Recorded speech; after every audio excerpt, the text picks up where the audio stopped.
First story. My new husband's family neglected my son, prepared food that he's allergic to, and treated him as an outsider last Christmas. Now, my entitled son has betrayed me by choosing to celebrate Christmas at his biological father's house. So I gave him an ultimatum to take away his Christmas, but he left. And now I'm alone, regretting everything. I'll just get straight to it, because I already know some people will jump to conclusions. I effing divorced from my ex. We have a 16-year-old son, Philip. I've been remarried to my husband for 4 years. There's always tension around the holidays, and this year feels like the last straw. When Philip was little, we used to go back and forth about who would get him for Christmas. It was a nightmare every year. My ex and I never saw eye to eye on anything, especially parenting. We have totally different values. He's lax, too laid back for his own good, and always wants to be the fun dad. I've always been the one to discipline, keep things on track, and make sure Philip doesn't spiral into entitlement or laziness. When Philip turned around 13 or so, we agreed to let him decide where he wanted to spend the holidays. We figured by that age, he was old enough to have preferences. Last year, he chose to stay with me, my husband, and my husband's side of the family. It was supposed to be a nice, cozy Christmas at home. I worked my arse off to decorate the house. I cooked, cleaned, bought gifts, and made sure the whole place felt festive. My husband's family came over. They're a bit old school, very traditional, and we had a full house. Philip barely participated. He complained about the food, said everything had dairy or meat. He recently decided to go mostly plant-based, which we weren't used to yet, and sulked the entire time. Yes, I'll admit it. My husband's parents don't really get the food thing. They made what they always make: ham, cheesy casseroles, pies, all that, and I told Philip to just eat around it, or make himself something else. He had his own shelf in the fridge, but he acted like we'd personally insulted him. He also threw a fit because my husband asked him to let his younger cousins, my husband's nephews, borrow his phone to watch a movie since the living room TV was being used. They're just kids. Philip made a scene and stormed off upstairs. It completely killed the mood for the night. Afterwards, he told me he felt like an outsider in our home, that he wasn't treated like the other kids. Which, honestly, rubbed me the wrong way. Those other kids are guests. He lives here. I felt like he was twisting everything just to play the victim. There's also been underlying tension between Philip and my husband. My husband has tried to connect with him, taken him out to the movies, helped him with school stuff, even offered to teach him how to drive, but Philip always acts cold or indifferent. I get that it's hard for teenagers to accept a step-parent, but at some point, effort needs to be mutual. My husband's done his part, but Philip sees him as some kind of intruder. I've told him multiple times, this is my life too, and he can't treat my husband like a temporary inconvenience. Now fast forward to this year. Yesterday at breakfast, I was talking about plans for Christmas when we'd do dinner, what gift shopping still needed to be done, etc. Out of nowhere, Philip says, "Just so you know, I'm spending Christmas with Dad this year. We're renting a cottage in Pine Lake." I laughed and said, "Since when?" And he just looks me dead in the eye and goes, "Since I decided I don't want another SHTTY Christmas like last year." I was stunned. My husband was too. Philip went on to say that he and his dad had already planned everything and booked the cottage, and he didn't think he needed my opinion because he already knew I'd make it miserable. He even added, "It's not like you care what I want anyway." At that point, I snapped.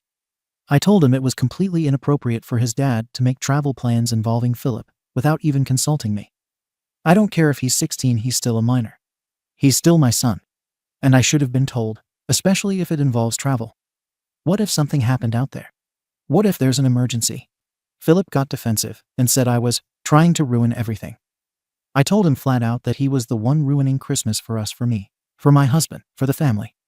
I said I was hurt that he could just throw us aside like that, especially after everything I've done. I've been the consistent parent. I've raised him. I've been the one there through all the hard stuff. His dad just swoops in and gets to play hero with some cozy cabin trip? He stood up and said I was being overdramatic and walked out. Just left mid-breakfast. My husband didn't say much. He just looked down and sighed. I tried calling my ex after that and confronted him about it. I asked him how he thought it was acceptable to plan a trip and take Philip out of town without at least giving me a heads up. He laughed, said I sounded pathetic, and that I should chill out and let Philip make a decision without treating it like a betrayal. When I threatened to have my lawyer call him, he immediately changed his tune. He said he wouldn't have done it if Philip wasn't the one who asked, that Philip's the one who said he didn't want to spend another Christmas, feeling like he's not part of the family. Then he said something that really pissed me off. He told me, "If you fight this, Philip's going to resent you.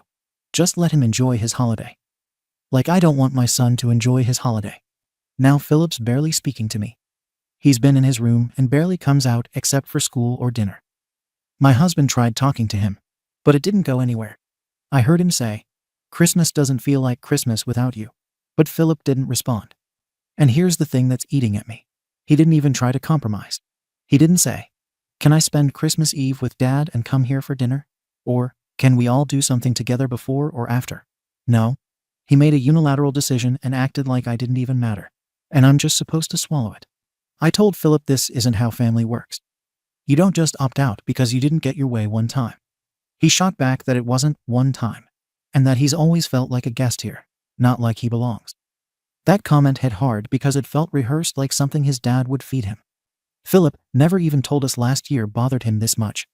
He acted fine by New Year's. We had a few arguments here and there about screen time and chores, but nothing out of the ordinary. He only brought it up now to justify what he's doing. That's how it feels. My husband's been quiet through all of this. He keeps saying we should be the bigger people, let Philip have his experience, and he'll come around. I'm sorry, but that's not how I parent.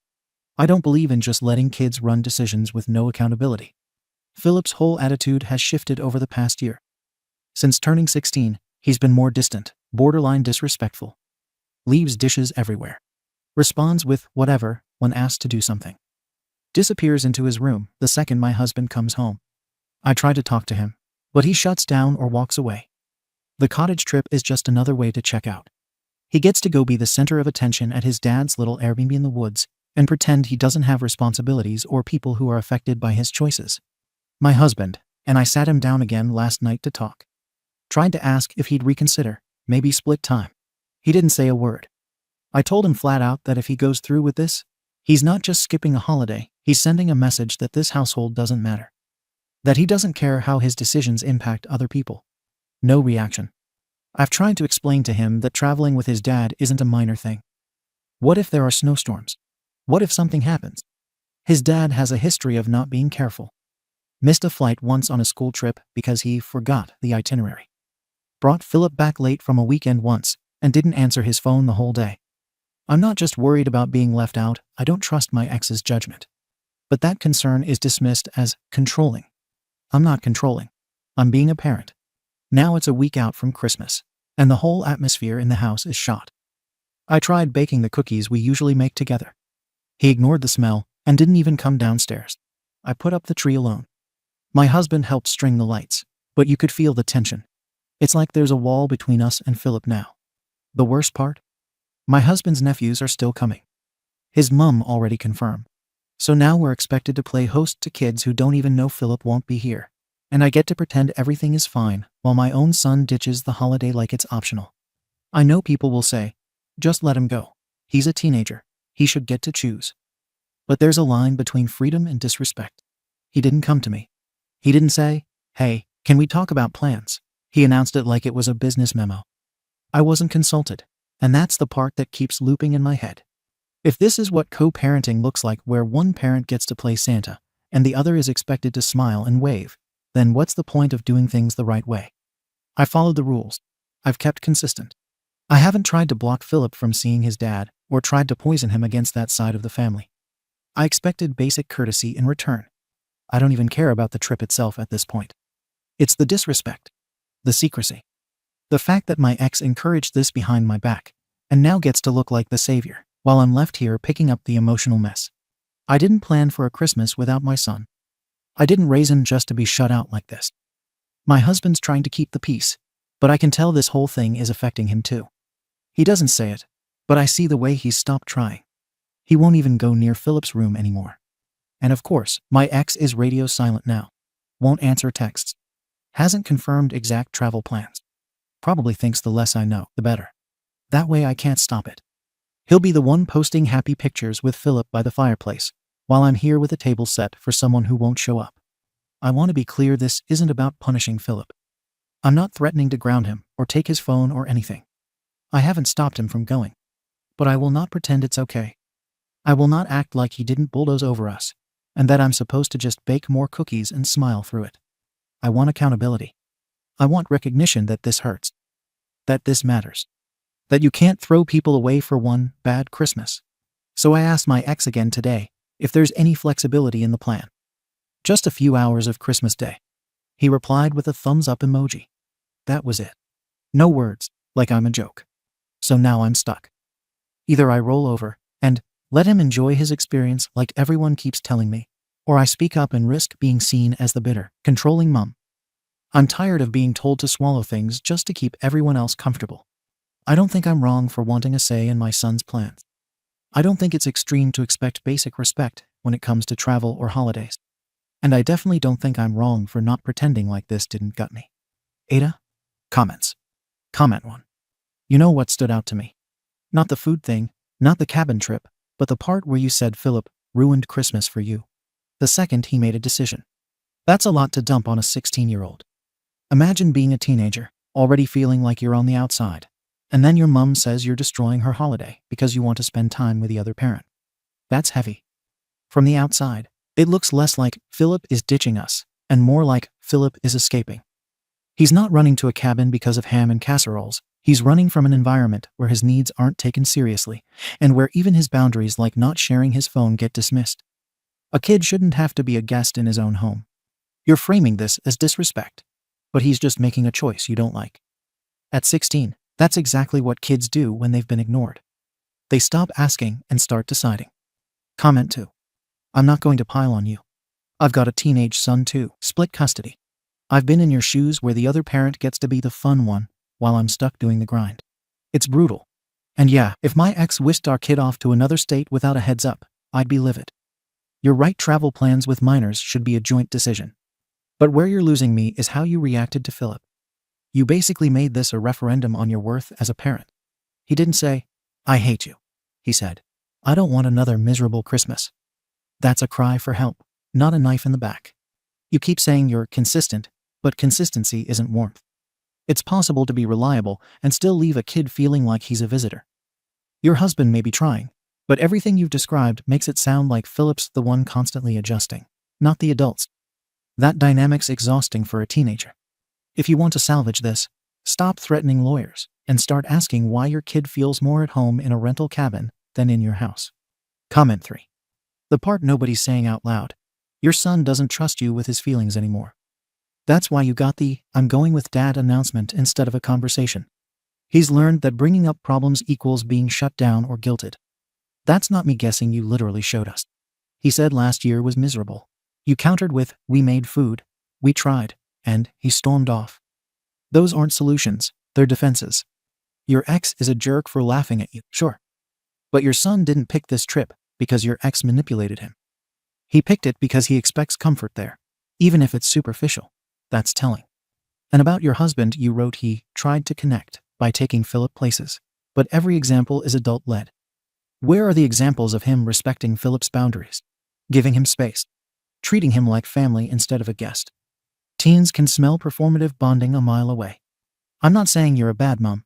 I'm saying you're fighting the wrong battle. You're trying to win Christmas when the real fight is about trust. Until that's repaired, no amount of cookies or custody threats will get Philip to choose your house over peace. Update. I wanted to come back and update because a lot of you made assumptions about me, my marriage, my parenting, and frankly about Philip that are completely off base.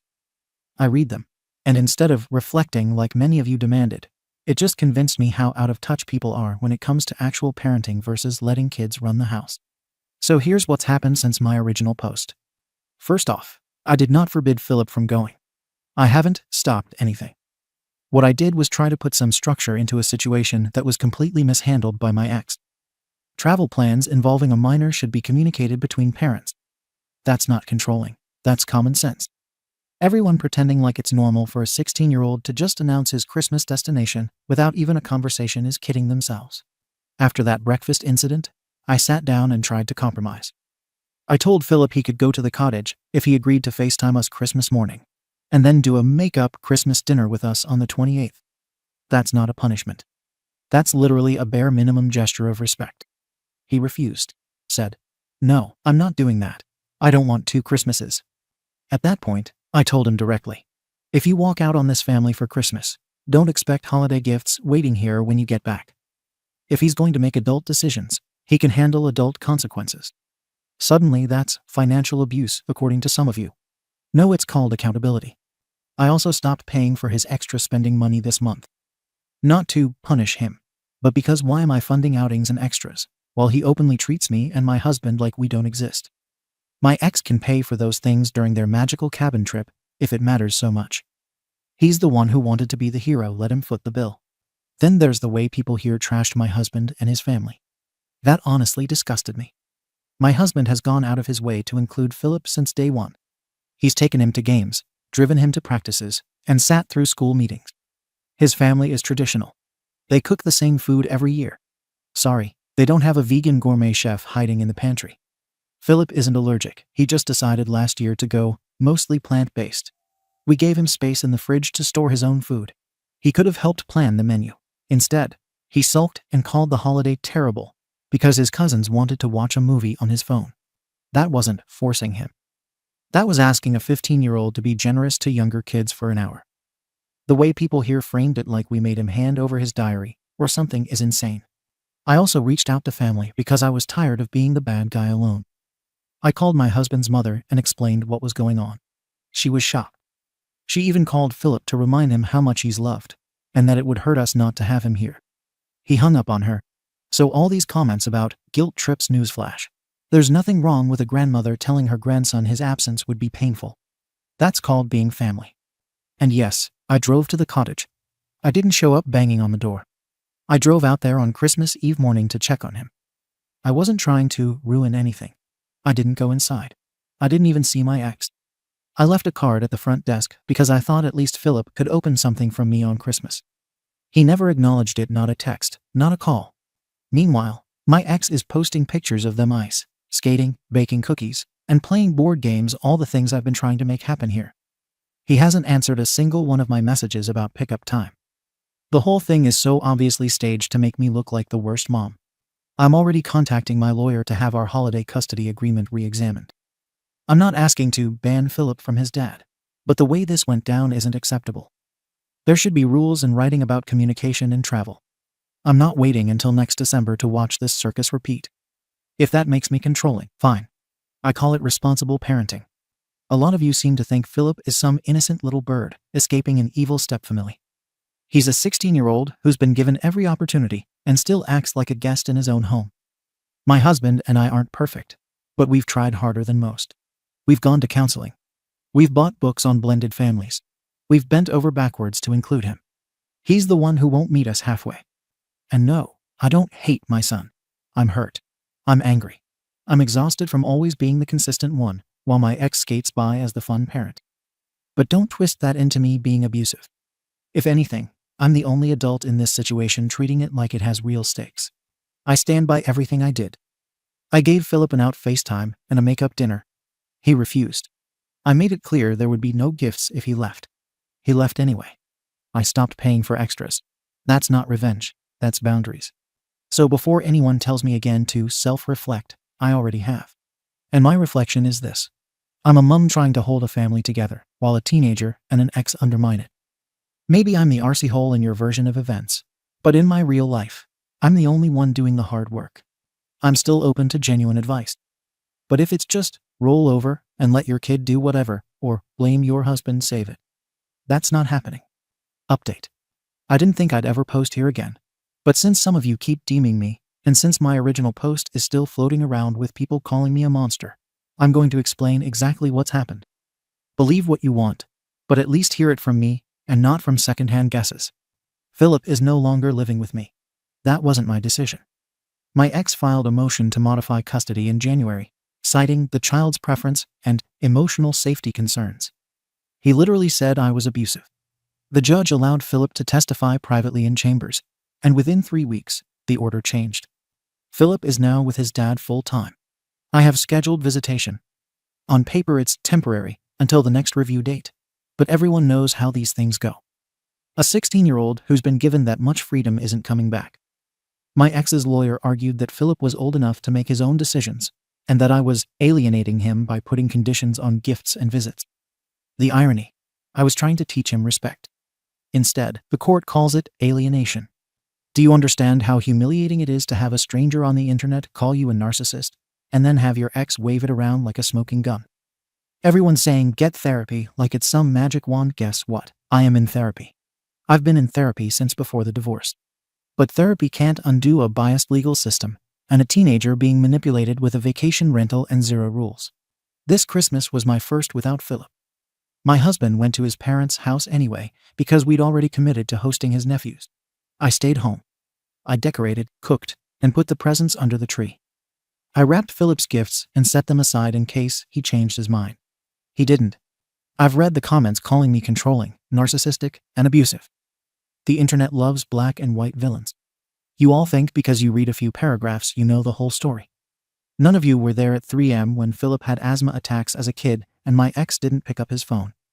None of you paid for his tutors, his braces, or his sports fees while my ex was off taking fun weekend trips. None of you watched my son tell my husband, "You're not my real dad," after he'd just spent weeks teaching him to drive. But sure, go ahead and say I drove him away. And since people keep twisting it, I didn't cut him off financially. I cut off his extras. He still has a roof over his head here, still has a room, still has clothes, and still has school supplies. What I said was, if you choose to leave for Christmas, I'm not going to leave a pile of gifts under the tree like nothing happened. Now the court order. I'm the one who has to file for permission to see my own child over the holidays. And everyone tells me to reflect like it's a punishment. I have reflected. I reflect every single night. I've come to the conclusion that I did everything I could to be a good parent, and that the system rewards permissiveness over consistency. That's not delusion. That's reality. I hate that I even wrote here in the first place. I thought maybe I'd get some perspective. Instead, strangers piled on, and my son ended up with a distorted version of events, where I'm the evil mom. So congratulations, Reddit got its story. A controlling mom loses her kid to the fun dad. Everyone claps. Call me bitter, call me delusional, call me whatever. But I'm not going to rewrite my life to make strangers feel comfortable. I raised my son. I showed up. I tried. And I'm still here, even now, even after everyone told me to give up. That's all. I'm done asking for advice. I'm done explaining myself to people who've already decided I'm a monster. This is my last post. Comments. Comment 1. You're not the only mom who's been replaced by a fun dad. That's real. That pain's valid. But you went full scorched earth when you felt your grip slipping. You used money, guilt, and legal threats to hold on to something that needed rebuilding, not enforcement. Kids that age don't block a parent or testify in court unless they're exhausted. Also, the fact that your ex used your post in court, that's not on Reddit. That's on you. You gave your ex ammo. You made your son sound like a selfish brat and your husband's family like saints. If that's how you see things, then fine, own it. But don't blame a bunch of anonymous strangers for pointing out cracks that were already there. Honestly, I don't think you're evil. I think you're hurt, blindsided, and desperately trying to hold the moral high ground. But if you ever want a shot at reconnecting with Philip, that mountain's got to go. It's lonely up there. Comment 2. Girl, you need to chill. This whole, I cooked, I showed up. The I paid for braces monologue isn't parenting, that's just doing the bare minimum. You don't get a gold star for not abandoning your kid. Congrats, you were present. But were you safe? Were you emotionally available? Or did you just weaponize every sacrifice to guilt trip him into compliance? And stop acting like people are erasing you. Your own son made a choice. Not Reddit. Not your ex. Him. That should have been your wake-up call. Instead, you're still up here giving your Oscar speech for most misunderstood mother. You didn't lose him because the system's broken. You lost him because he finally stopped trying to explain himself to someone who never listened. And now you're mad that your performance didn't win him over. Maybe next time, stop performing. Second story. My man-child boyfriend expects me to cook for him after my 12-hour shift and calls me a nasty woman. Should I break up with him in person? Or is a text enough? So I 27F was talking with my boyfriend 31M. And he said that every night he doesn't want to have to cook after his long day at work. So he therefore will be eating at his mom's every night. He also works from home, that he's not hanging out with me. He's moving into his house soon. While I can understand and appreciate that it sucks to cook for yourself, it feels extremely unattractive to have someone say that they don't want to cook for themselves, especially after spending a decade cooking for myself, every meal, every day. I work 12-hour shifts, and I just think, how would this be if we were together long term? Would I do all the cooking? I guess probably that's a deal breaker. I like cooking for my partner, but it sort of seems like it's not something that he's ever going to do, maybe. The question is, would I be the if I break up with him over text and tell him why honestly when I do? Or is it less ahish to say it's me, not him? For context, I'm his first girlfriend. Edit. Am I the if I tell him it physically repulsed me when he said it? Edit 2. For anyone asking how long we've been together, we've been dating about a month, talking seeing each other for 4 months. He was a virgin, and I'm taking this breakup thing seriously because I feel horrible breaking his heart. But I'm also thoroughly disgusted. Edit 3. He's a work-from-home accountant. I commute an hour and work as a nurse in a very physically and emotionally demanding field. I expect my partner to pick up the slack when I'm exhausted, as I would do for him. When he said this to me, it was like a bomb being dropped on me. Every excuse I made for him just sort of shattered. I can't even muster the force to text him back because I'm so repulsed.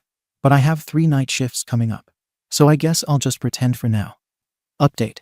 I don't know Reddit rules, but I said this to someone who was saying I was cruel, and I really want to share this. I like this man. I was falling in love with him. I posted on Reddit because I care. The fact that a 31-year-old man has no interest in cooking for himself physically repulses me. Maybe because of past relationships. Maybe because there are other underlying things that are adding up. I'm not sure right now. All I know is that when I entered the relationship, I thought I saw a mature, intelligent young man who was ready to start a life with a person who he found equally appealing. Now, I see a spoiled man-child who will have me cooking and cleaning for the rest of my life because he had such a long day at work. There is a woman who is prepared to do every single bit of the emotional, sexual, and physical labor that is involved with rearing children, running a family, and teaching someone how to love. I need a partner, not a child. Partners share the burden of life's tasks. When I am down, I need my partner to lift me up and vice versa. So most of these comments are correct. It is a huge red flag, and I'm better off focusing on taking care of myself and maybe purchasing my mom and stepdad's home so they can finally retire and my brother and his partner have a stable living situation. Regrettably, I do think it was a mistake posting this. I appreciate the comments from everyone, but no one told me what I wanted to hear because the comments aren't from him. Ultimately, what I wanted to hear from him is that he would try. And that's not what he told me today when I called. I am a nasty woman in his world. As much as that hurts me, I have known for a while that I need to learn to let go and leave. This was just an exercise in that. If I hurt your feelings in the comment, I'm sorry. I'm just heartbroken. Comments. Does the BF know how to cook? OP, he knows how to cook. He told me he spends some time at home and even has made donuts and other random things during COVID. He knows how. He just doesn't want to do it, I guess. What's really going on? I guess he just expects me to cook for him and do the traditional woman's role. Commenter 1. Info. Does he cook when he hangs out with you? Does he know how to cook? Have you been invited to meet mom and see their dynamic? It's definitely worth having a convo about. OP. He invited me for lunch for pancakes one day, which felt odd. I couldn't go because he asked me the night before, and I had plans. He told me he has made donuts, stir-fry, soup, and banana bread. He isn't incapable, from what he says. His mum was the matriarch 100%. He was silent the entire time. His dad and sister seemed happy-go-lucky. I could tell mum was judging me, but not that there was anger, just curiosity, and maybe a slightly judgmental air. It wasn't a long interaction, though an hour tops. Update. So, I like this man a lot, but ultimately didn't see anything long-term, and I broke up with him today. He basically said okay, and I said I wanted to tell him why, and he said no. I said that's kind of something a man that cycles through women / doesn't have long-term relationships would say. Not a man who's never had a girlfriend and is breaking up with his first one. So I proceeded to tell him what he said and what it meant to me when he said it. This man proceeded to gaslight me into believing that he never said it, and that he was just innocent, and that I'm just trying to be cruel to him. He then said that he didn't intend on being more independent, which basically contradicts the gaslighting. So I blocked him, and that's the update. My feelings are hurt, and my mind is spinning, hoping to find peace again soon. Thank you for watching the video. If you are interested in listening to these kinds of stories, we've got more in store for you. Simply subscribe to our channel, hit the like button, and share it with your friends.